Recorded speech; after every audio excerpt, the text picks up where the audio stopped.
Hello મિત્રો, ઉનાળો આવી ગયો છે અને આપણે બાટલી હોય કોકે હંકેલીને મૂકી દીધી હોય, ઘણા અંડાનું ગરમ પાણી પીતા હોય અથવા નવી માટલી લાવ્યા હોય, થોડોક ટાઈમ વાપરી હોય કે નળ ખરાબ થઈ ગયો હોય કે નવી માટલી લાવ્યા તોય નળ ખરાબ હોય, તો એની માટે આપણે આ જાતે નળ બદલાવવા માટે લઈ આવ્યા છીએ. જો જાતે તમારે નળ બદલી નાખવાનું, ગમે ત્યારે માટલીમાં નળ ખરાબ થાય ને,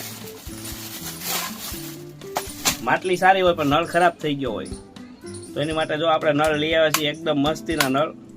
અને જો તમે માટલીમાં નળ ફિટ કરેલો હોય, વારે ઘડીએ ખોલ બંધ કરો તમે તો એમાં નળ માટલી ખરાબ થઈ જાય, તો લીકેજ રહે થોડું કાંઈ ગણેથી. તો એની માટે પણ આપણે એક મસ્ત તમને એક આઈડિયા આપી દઉં છું.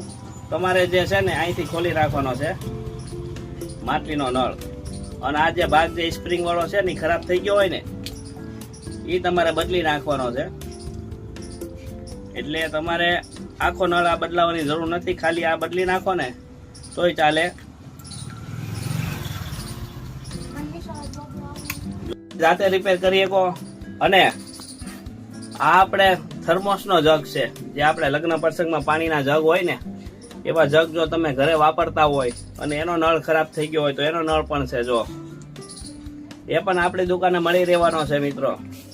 તો જ્યારે તમારા બાટલીના નળ ખરાબ થાય, થર્મોસના નળ ખરાબ થાય કે આપણે બીજા નળ જોઈએ તમારે ઘર માટે, એવા નળ પણ આપણી પાસે છે. બતાવું તમને. ઘરના નળ હોય એ પણ જાતે બદલાવા હોય તો એમાં પણ નળ આપણે 10 રૂપિયાથી શરૂ થઈ જવાના છે. અને એમાં ભારે નળ નાખવો હોય તો 10 રૂપિયાવાળા જે લાલ નળ રહ્યા એ અમુક ટાઈમ થોડોક ટાઈમ વાપરો ને એટલે એ તમારે લીકેજ રહે, ટપક ટપક પાણી પડ્યા કરે.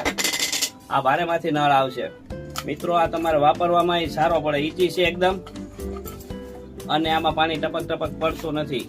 આ તમે એકવાર નળ નાખ્યો તો 4 થી 5 વર્ષ હાલે મિત્રો. આવા બધી ઘણી બધી આપણી પાસે દુકાને વેરાયટી છે.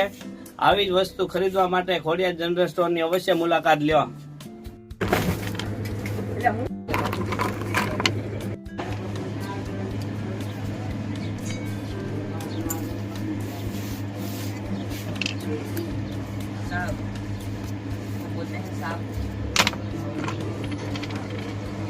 આવવાનું